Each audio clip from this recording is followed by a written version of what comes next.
নমস্কার, পারমিতার একদিনে তোমাদের সবাইকে স্বাগত। অনেক দিন পর আজকে ভিডিও দিতে এলাম। ভিডিও দেওয়া হয় না, ছেলের বোর্ডের এক্সাম চলছে, কিন্তু আজকেও ভিডিওটা দিতাম না। সকালবেলাতেই সকালবেলা না, ওই দুপুরের দিকে দেখলাম ঝুমা পাগলি, ওই শুটকির ওই কমিউনিটি পোস্টটা দেখলাম, ওর মা মারা গেছে। খারাপ লাগার তো বিষয়, মৃত্যু কখনোই সুখের হয় না, মানে আনন্দের হয় না, মৃত্যু সবসময় কষ্টের। তো ওর মা মারা গেছে শুনে খারাপ লাগলো, কিন্তু কার জন্য মারা গেছে?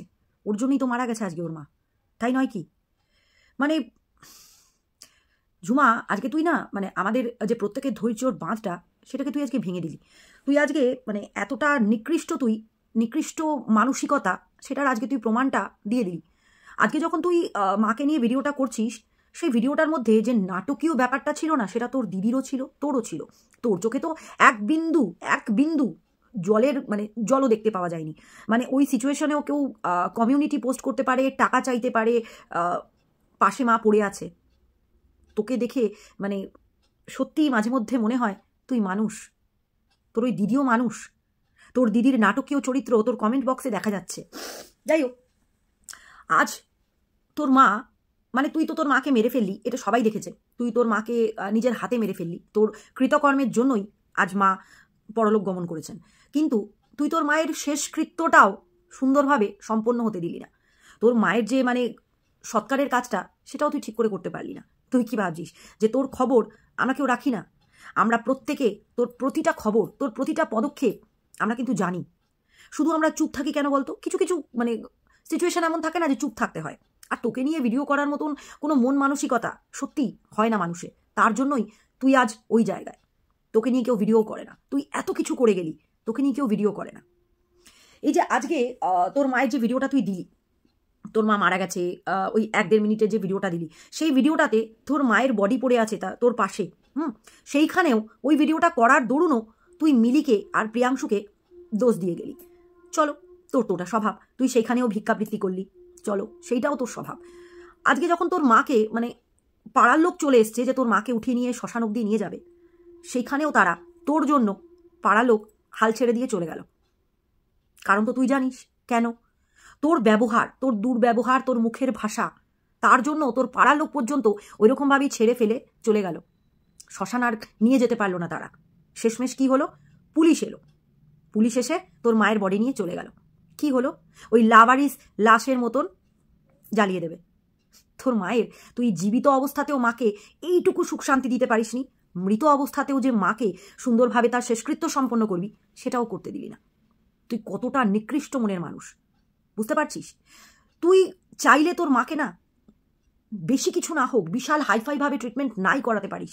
অনেক গরিব দুঃখী আছে যারা সরকারি হসপিটালে যায়, যারা হেলথ কার্ড, এখন হেলথ কার্ড হয়ে গেছে, সেইটাতে ট্রিটমেন্ট করানো যেতে পারতো। তা নাই বা করলি, একটা জেনারেল ফিজিশিয়ানকে দেখিয়ে এইটুকু হলেও ট্রিটমেন্টটা স্টার্ট করাতে পারতিস।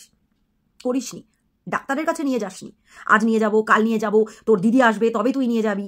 কিন্তু কিন্তু 12 তারিখ পড়তে না পড়তেই ওই মাকে, যে মায়ের বডিটা ফুলে গেছে, তুই কথায় কথায় বলিস মাকে উঠিয়ে হসপিটাল কিংবা ডাক্তারখানায় নিয়ে যাওয়ার মতন তোর ক্ষমতা নেই, সেই মাকে তুই টোটোর মধ্যে মানে লাথি মেরে, ঘুষি মেরে, ঠুসে ঠাসে ঢুকিয়ে বসিয়ে পেনশনটা তুলিয়ে আনতে চলে গেলি। কি গেলি তো? মিথ্যে বলছি কি? মিথ্যে যদি বলি তাহলে তুই উত্তর দিস না। তুই উত্তর দিস না লাইভে, তুই আমার কথার উত্তর দিস, কিন্তু এমনি সেমনি উত্তর দিস না। কারণ আমি কিন্তু ফালতু মিথ্যে কথা বলবো না। খবরটা আমাদের কানে আসে, আসে আমাদের কানে, কিন্তু কি বলতো, ওই যে তোকে নিয়ে কিছু বলার মতন রুচি আমাদের হয় না। তোর প্রত্যেকটা পদক্ষেপে আমাদের কিন্তু দৃষ্টিটা থাকে। তুই নিঃস্ব, তুই নিঃস্ব। তোর এই যে ন্যাকামো, তোর এই যে জিনিসগুলো, এগুলো আমরা সব বুঝি, তোর নাটক। তুই ওই মাকেই, ওই মানে এইরকম ফোলা ফালা চেহারা তুই ডাক্তারের কাছে নিয়ে যেতে পারলি না। একটা নর্মাল জেনারেল ফিজিশিয়ানের কাছে গিয়ে ট্রিটমেন্টটা স্টার্ট করাবি, সেটা পর্যন্ত তুই করলি না, সেটা পর্যন্ত তুই করলি না। কিন্তু ওই মাকেই তুই টোটোতে ঠেলে ঠেসে ঢুকিয়ে পেনশনটা আনাতে চলে গেলি। তুই বল কতটা নীচ। তোর কাকাবাবু এসছিল কিছুদিন আগে, তোর কাকাবাবু এসছিল তো, তোকে দুবার তিনি এসে টাকা দিয়ে গেছেন। তারপরেও তুই ট্রিটমেন্ট আর করাসনি। মাকে নিয়ে যে একটা মানে কাছে পিঠেরও কোনো ডাক্তারখানায় যাবি, সেটাও নিয়ে যেতে পারিসনি। পেনশনটা তোলাতে কিন্তু তাকে ঠুলে ঠেসে লাথি ঘুষি মেরে নিয়ে চলে গেছিস। কারণ টাকাটা তো চাই, তাই না? ইনস্টাগ্রাম থেকে তুই টাকা পেয়েছিস, তোর সোনারা, তুই ওই আমসি ফামসি দেখিয়ে যে টাকা পয়সাগুলো পাস, তুই চাইলে সেইটা দিয়েও মাই ট্রিটমেন্টটা স্টার্ট তো করাতে পারতিস, করাসনি। করাসনি। এই রিসেন্ট তোর কোন ভিউয়ার্সরা তোকে একজন 1000 আর একজন 500 টাকা দিল, তুই সেই টাকা দিয়েও মাকে একটা সামান্য একটা ডাক্তার পর্যন্ত দেখিয়ে ট্রিটমেন্টটা, চিকিৎসাটা যে স্টার্ট করবি সেটা পর্যন্ত করিসনি। তুই কি দিয়ে তৈরি? আর আজ তুই সিম্প্যাথি গেইন করার জন্য বসে গেছিস ভিডিওতে বলতে যে মিলি, প্রিয়াংশু এদের অভিশাপে মায়ের এই অবস্থা হয়েছে আর আমাকে হেল্প করো। কিসের জন্য তোকে হেল্প করবে লোকে? কিসের জন্য? তুই নিজের মায়ের হেল্প করতে পারিসনি, তো তোর হেল্প, তুই নিজের মায়ের প্রতি তোর মায়া মমতা দেখাতে পারিসনি, তো তোর উপরে আমাদের মায়া মমতাটা কি করে থাকবে বলতো? এই কৃতকর্মের ফল কিন্তু তোকে পেতে হবে। ওই যে তোর ঘরে যে মোষটা বড় হচ্ছে, সেই মোষটা কিন্তু তোকে এই প্রত্যেকটা কৃতকর্মের ফল পদে পদে তুই পাবি। তুই দেখিস আজকে তোর মাকে তুই নিজের হাতে মেরে তো ফেললি, কিন্তু তার যে শেষকৃত্যটা করবি সেটা পর্যন্ত তুই ঠিক করে করতে দিলি না। তুই তোর পাড়ার ছেলেদের গালিগালাজ করছিস, আর তার জন্য পাড়ার ছেলেরাও ছেড়ে চলে গেল। তুই বল, একটা কথা ভুল বলছি? মিথ্যে নাটক, মিথ্যে মানে মাকে নিয়ে এতদিন তুই কি করেছিস? গত 2 বছর ধরে তুই তোর মাকে শুধু ভিডিওতে ইউজ করে গেছিস, প্রপ বানিয়ে ইউজ করে গেছিস। তোর এই মানে এত অসুস্থ মানুষটাকে নিয়ে তুই শুধু ভিডিওতে ইউজ করে গেছিস। তুই কোনোদিন চেষ্টা করেছিস তোর মাকে চিকিৎসা করাবো? এইখান থেকে যদি সেই জিনিসটা বেরোতো না ঝুমা, তাহলে তোর মা আজ বেঁচে থাকতো। তুই যদি একটা প্রাথমিক চিকিৎসা স্টার্ট করতিস না, তাহলে তোর মা আর কটা দিন বেঁচে থাকতো, কিন্তু তুই সেটা করিসনি। আজ তুই সিম্প্যাথি নেওয়ার জন্য, মানুষের দয়ার জায়গাটা, মানুষের ইমোশন নিয়ে খেলা করার জন্য, মানুষের ইমোশনে ঘা দেওয়ার জন্য বারবার মিলিকে, প্রিয়াংশুকে দোষ দিচ্ছিস। বারবার তুই মানে আজকেও যেখানে তোর মা মারা গেছে, তোর মায়ের দেহ পড়ে আছে, সেই জায়গাতে তুই মিলি আর প্রিয়াংশুকে দোষ দিচ্ছিস। তোর চোখে জল ছিল? তোর চোখে একটু জল ছিল? তুই কি ভাবছিসটা কি, যে তোর খবর আমরা রাখি না? তোর প্রত্যেকটা খবর আমরা রাখি রে, প্রতি পদে। আর বাকিটা তো তুই পাবি। ওয়েট কর, তুই বাকিটা পাবি। আর এই মাসের তো তোর পেনশনটা তোলা হয়ে গেছে, গান্ডে পিন্ডে গিলবি কাল থেকে। তুই কতটা ছোট লোক! ভিউজের জন্য এই মাকে তুই কিছুদিন আগে মৃত ঘোষণা করে দিয়েছিলিস। ছেলে ন্যাড়া হলো কোন জায়গা থেকে, স্কুলে কি কাণ্ড করে এলো, ছেলেকে ন্যাড়া করে দিল। কিন্তু তুই এসে কি বললি, যে ছেলে আমার মায়ের মুখাগ্নি করেছে বলে ছেলে ন্যাড়া মাথা হয়েছে।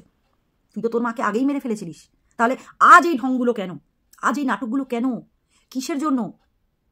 একটা মানুষ তার বাচ্চাকে মানে ট্রিটমেন্ট করাবে বলে টাকা চাইছে বলে তোর এত হিংসে, আর এই হিংসেই তোকে শেষ করে ফেললো। তোর এই হিংসে, তোর এই মানে কি বলবো, তুই মানুষ, তোকে নিয়ে কিছু বলতে গেলে না মানে মুখ থেকে 4টে বাজে কথা বেরোয়। আজকে শুধু বাজে কথাটা বললাম না কেন জানিস? তোর মায়ের জন্য। তোর মা নেই বলে তোর মাকেই তুই কতজনের সাথে শুইয়ে দিয়েছিস, নিজের মাকে বেশ্যা বলতে ছাড়িসনি। আজ মাকে নিয়ে তুই এই সিম্প্যাথি কার্ড খেলছিস, ভিকটিম কার্ড খেলছিস।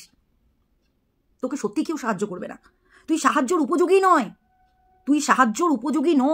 তোকে সত্যি কেউ সাহায্য করবে না। তোর কাছে যথেষ্ট টাকা ছিল, যথেষ্ট।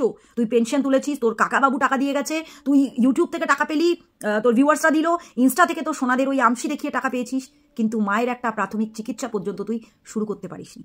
আজ বসেছিস মাকে নিয়ে আবার ভিকটিম কার্ড খেলে কিউআর কোড দিয়ে মায়ের শেষকৃত্য করবি। আরে মানুষের ওইটুকু মানে সৎকার করতে কত টাকা লাগে রে? 600-700 টাকা লাগে। সেইটার জন্য তুই ভিক্ষা চাইছিস। কি করলি? এই টাকাগুলো কি করলি রে? তোর থেকেও গরিব মানুষ এই ভারতবর্ষে অনেক আছে।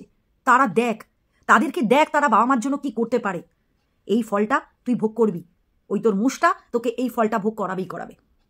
তোর মতন নিকৃষ্ট মহিলা, তোর মতন সন্তান থাকার থেকে না মানুষ মানে বাজা থাকা ভালো। তোর মতন সন্তান এই পৃথিবীতে যেন আর কোনো সন্তান যেন মানে এরকম না হয়, কোনো মায়ের কোলে যেন তোর মতন সন্তান না জন্ম নেয়, তার থেকে মা ডাকটাই যেন কেউ না শোনে, বাজা হোক, কিন্তু তোর মতন সন্তান যেন আর কোনোদিন কেউ জন্মগ্রহণ না করে। ছোট লোক মহিলা রে তুই। তোকে নিয়ে বলতে গেলে না মুখ থেকে গালাগালি বেরোয়, কন্ট্রোল করে নিতে হচ্ছে। ছি, থার্ড ক্লাস মহিলা রে। তোর প্রতি আবার কারুর মায়া দয়া আসে?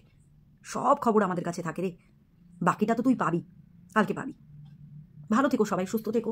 আর প্লিজ এই মহিলার, তোমরা এই ভিকটিম কার্ড যে খেলছে না, এই মহিলার এই চেহারাতে এসো না।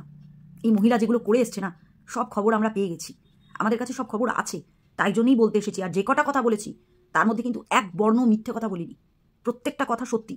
ওর দিদিরা, ওর পাড়াপড়শিরা সবার সাথে আমাদের কন্ট্যাক্ট আছে, তারাই কিন্তু এই খবরগুলো বলেছে, একটাও মিথ্যে কথা বলিনি। তাই তোমরা এই মহিলাকে আর টাকা পয়সা দিয়ে হেল্প করো না। শুধু ওর এই এখন ওর যে মানে শেষ, তো ও নিঃস্ব হয়ে গেছে, ওর খেলটা এবার তোমরা দেখো, ও কতটা দূর যেতে পারে সেটা তোমরা দেখো বসে বসে। যে মায়ের সন্তান হওয়ার যোগ্যতা লাভ করতে পারিনি, সে ভিউয়ার্সদের জন্য একটা ক্রিয়েটার। তুই কিছুই না, তুই মানুষের পর্যায়ে পড়িস না। ভালো থেকো সবাই, সুস্থ থেকো, টাটা।